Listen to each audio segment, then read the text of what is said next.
While the nation focuses on November's presidential election, another race will also feature Paul Ryan's name. Thanks for joining me. I'm Jennifer Hoff. Andy is off tonight.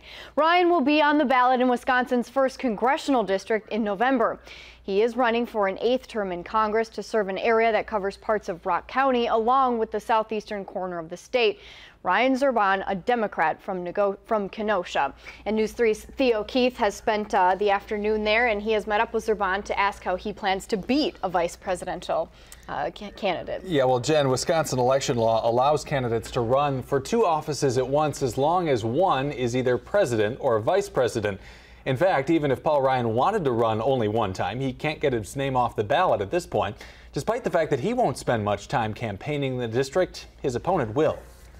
How you doing? It's said that the best way to make a good first impression is a firm handshake. I'm Rob Zurban. I'm running for U.S. Congress this fall. His opponent needs no introduction these days. I'm the Democratic challenger to Paul Ryan. Zurban has been in this race for more than a year. Here's some information on my campaign. But it took his opponent becoming Mitt Romney's running mate to get him some attention. Well, I'm in this race for the same reasons today as I was from day one. So nothing's really changed for me. So who is Rob Zurban?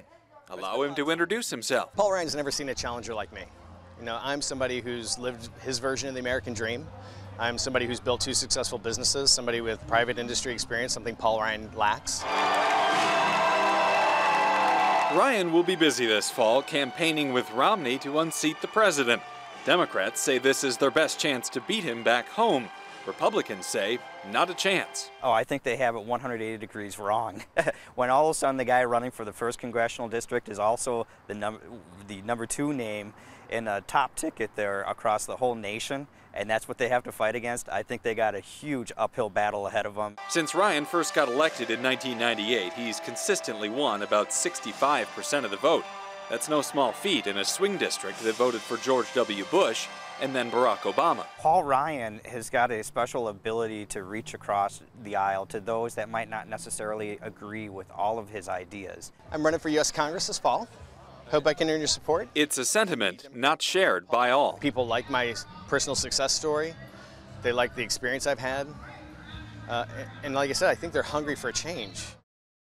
Zurban owned 2 catering companies before becoming Kenosha County Board Supervisor, but this is by far the highest office he'd ever gone after. He says he went to college with federal Pell Grants and got reduced cost lunches at school, and he doesn't want Congress to cut those programs. Now, it's a long way off, Jen, but if Ryan wins both races, he would void the congressional seat, and at that point, the governor would call a special election sometime next spring. All right, Theo, thanks for the introduction. Yeah.